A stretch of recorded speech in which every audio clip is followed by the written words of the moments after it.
Vamos voltar ao passado, lá para 87, 88. Lá em 81, 82, eu não me lembro bem quando é que começou, o banco fez empréstimos, grandes empréstimos para estatais. CRT, CRM, Dyer, Cintia, Cesa. E esses empréstimos, eles eram lastreados em certificado de depósito bancário. Então o banco ia para o mercado, lançava certificados de depósito, captava dinheiro, e esse dinheiro, na primeira vez, foi passado para as estatais. Tinha um contrato de pagamento e não estavam honrando esses contratos. O que acontecia? Essas captações eram feitas inicialmente com prazo de um ano. Um ano após captar, tinha que devolver o dinheiro com a sua remuneração.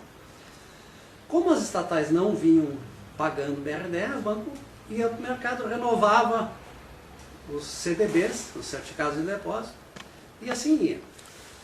Então, não sei também em que ano, o mercado começou a ficar mais ágil e aceitar depósito de só 6 meses. Então, o banco passou a captar de 6 em 6 meses, renovar um novo certificado de depósito. As estatais continuavam não pagando, o próprio governo do estado também não pagava. Até que chegou um momento em que as renovações dos certificados de depósito bancário se davam dia a dia. Então, todos os dias o banco tinha que ir ao mercado, captar recursos para cobrir o do dia anterior. Isso gerava uma situação de muito risco, assim, porque no dia que o mercado perdesse a confiança no banco, tu ia tentar captar depósito para onde ir, não ia conseguir. E de fato aconteceu no outro banco que tinha sistema semelhante ao do BRDE, que era um Produbanco de Alagoas. Então, em 16 de novembro de 88, esse banco sofreu a intervenção do Banco Central porque ele não conseguiu, naquele dia, cobrir sua posição, captar os depósitos necessários. Isso acendeu a luz vermelha no BRDE, e as pessoas que pensavam um pouco já começaram a antever o nosso futuro, porque se aconteceu com o Produbanco, que era um banco estadual que imune a intervenções, no nosso entender corrente, poderia acontecer conosco também, porque era muito fácil de acontecer que num determinado dia alguém não estivesse disposto a investir dinheiro num banco que poderia vir a quebrar ou sofrer uma intervenção, como tinha acontecido com aquele de Alagoas. Em dezembro de 88, então, 21 de dezembro de 88, de vez em quando as datas me vêm assim de repente, os funcionários do BRDE, já preocupados então com a situação que estava ocorrendo, fizeram uma grande assembleia na DRT, na Delegacia Regional do Trabalho, ali na Júlio de Castilhos. Foi a maior assembleia que eu já vi do BRDE, uma maior participação, acho que estava todo mundo lá. E uma das deliberações dessa assembleia, então, foi constituir um grupo, que se chamava o Grupo de Representantes. Os funcionários estavam colocando um grupo de seus representantes para falar em seu nome e tomar as atitudes em nome dos funcionários que fossem necessárias em virtude de qualquer problema que viesse a acontecer em relação ao banco e, por consequência, ao seu pessoal. Esse grupo imediatamente se reuniu, fizemos um pacto de unidade. Muito interessante, porque isso nos levou a ter realmente uma unidade. Nós criamos uma figura de uma esfera.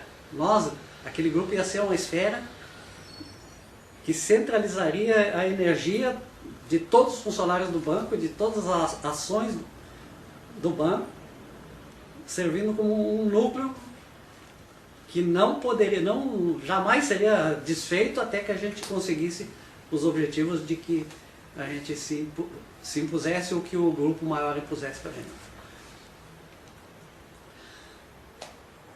Chegou 2 de março de 89,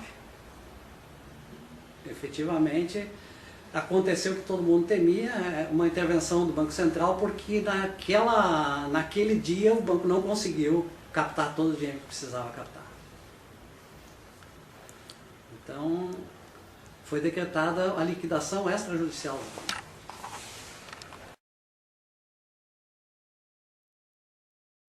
A gente já estava numa mobilização, preparando documentos que mostravam a imprescindibilidade, meu Deus do céu, né? O quanto o BRD era imprescindível para o estado do Rio Grande do Sul e para a região sul como um todo.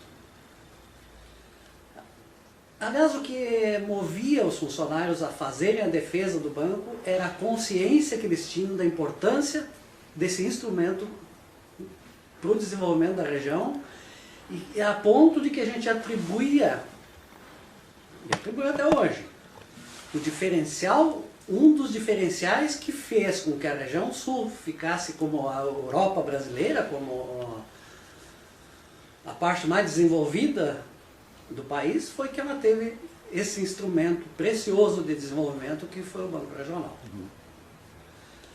Então, a gente tendo essa consciência, não podia deixar que fosse exterminada essa fonte de recursos que tanto bem tinha feito para essa nossa região.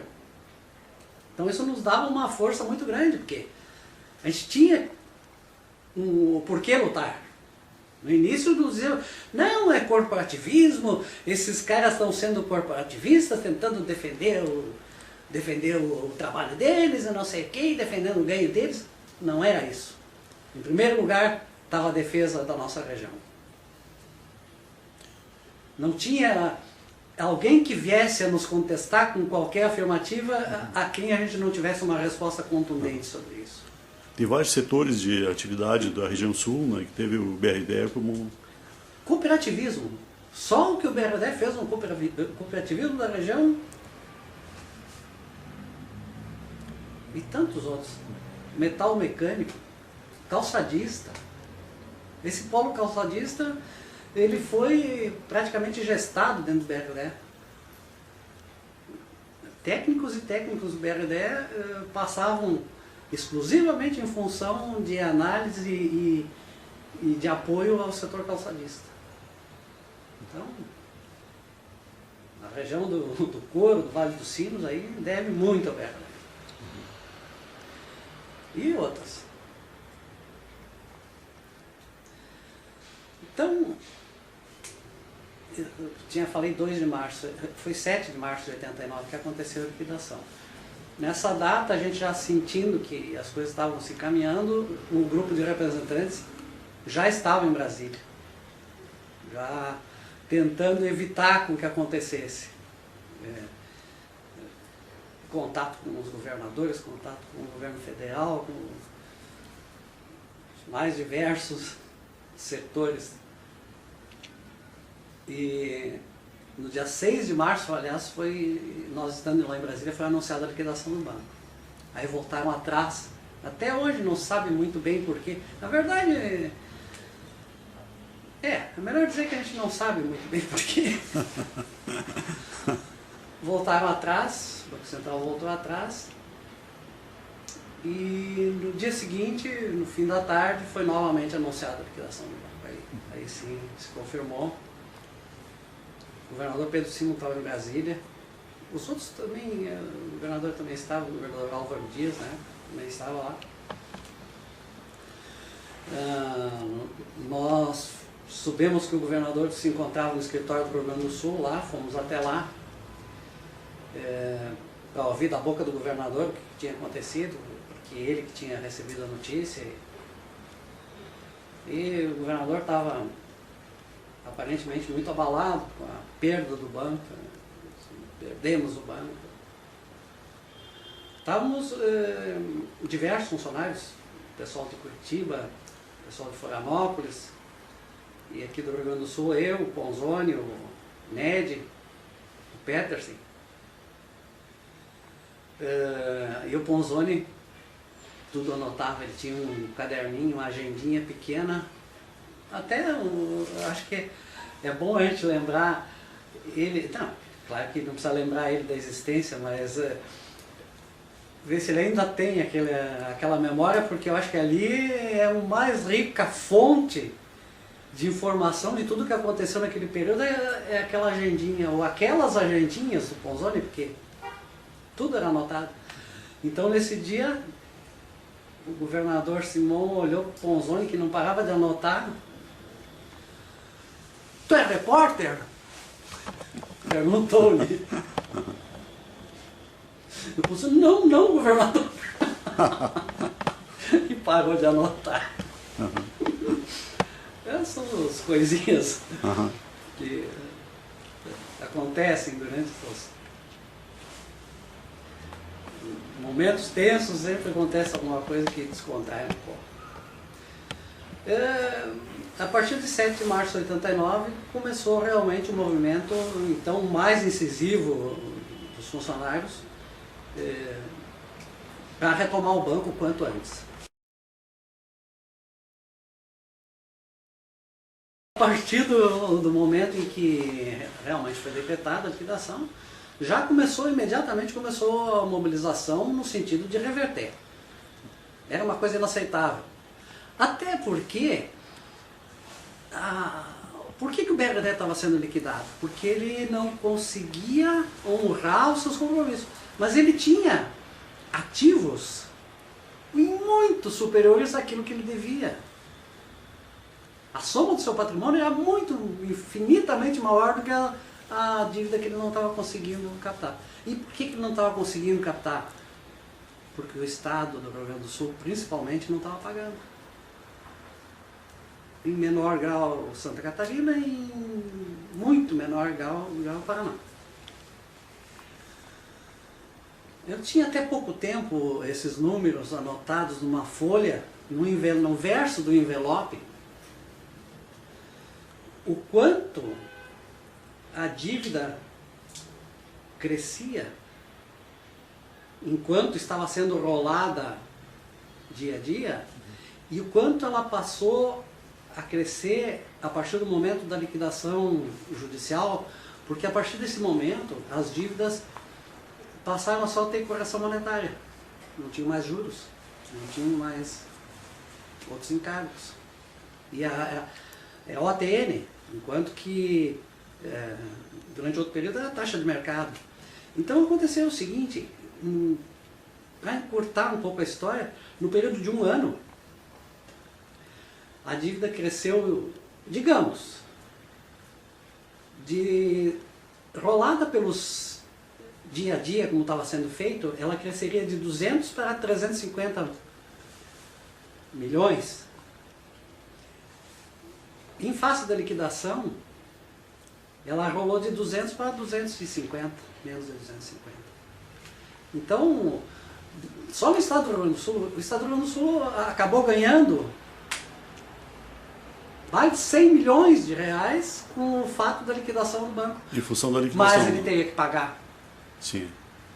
A dívida do Estado não se extingue por se matar o credor.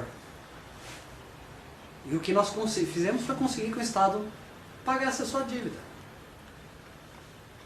Então, depois de um ano de liquidação,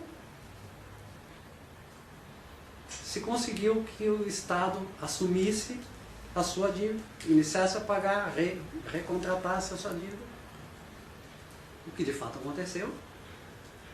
E isso possibilitou que o banco deixasse o regime de liquidação extrajudicial e entrasse no regime de administração temporária compartilhada. Durou mais um ano e pouco. Decorrido esse prazo, o banco voltou ao domínio dos estados.